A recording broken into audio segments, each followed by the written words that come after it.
একদিন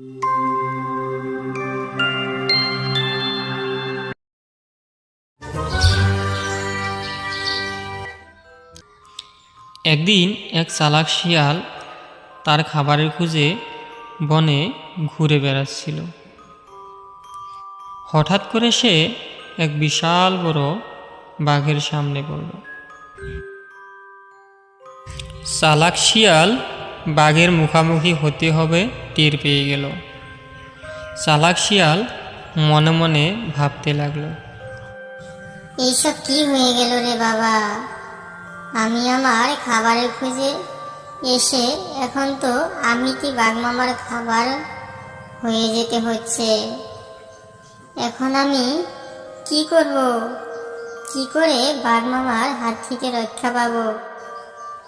না, আমি এখন এখানে দাঁড়িয়ে থাকলে চলবে না, যেই করেই হোক আমাকে বাঘ মামার হাত থেকে রক্ষা করতেই হবে। আজকে যদি আমি বেঁচে ফিরতে না পারি তাহলে সবাই আমাকে চালাক শিয়াল না বরঞ্চ গাধা বলে ডাকতে শুরু করবে। এই তো পেয়েছি, একটা বুদ্ধি পেয়েছি। এবার তোমরা দেখো বাঘ মামাকে আমি কিভাবে বোকা বানাই আর নিজেকে বাঘ মামার হাত থেকে কিভাবে রক্ষা করি। এই কথা বলে চালাক শিয়াল সামনে বাঘ মামার দিকে এগোতে লাগল। বাঘ মামা তো শিয়ালকে দেখে বেশ খুশি হয়ে গেল আর মনে মনে ভাবতে লাগলো,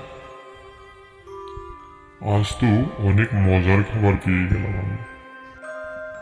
এই কথা ভেবে বাঘ মামা শিয়ালকে খাওয়ার জন্য শিয়ালের দিকে এগোতে লাগলো। তখন চালাক শিয়াল একেবারেই ঘাবড়ে গেল না। চালাক শিয়াল চিৎকার করে বলল, দাঁড়াও বাঘ মামা, আমি রাজআজ্ঞা নিয়ে এসেছি। আজ থেকে এই জঙ্গলে কেউ কোনো পশুকে খেতে পারবে না। চালাক শিয়ালের কথা শুনে বাঘ মামা থমকে দাঁড়ালো আর শিয়ালকে প্রশ্ন করল, তাই নাকি? তাহলে কোথায় তোমার রাজআজ্ঞা? দেখাও তো দেখি, আমি দেখব। তখন চালাক শিয়াল বলল, তুমি আমাকে বিশ্বাস করতেছ না, তুমি রাজআজ্ঞা দেখতে যাচ্ছ।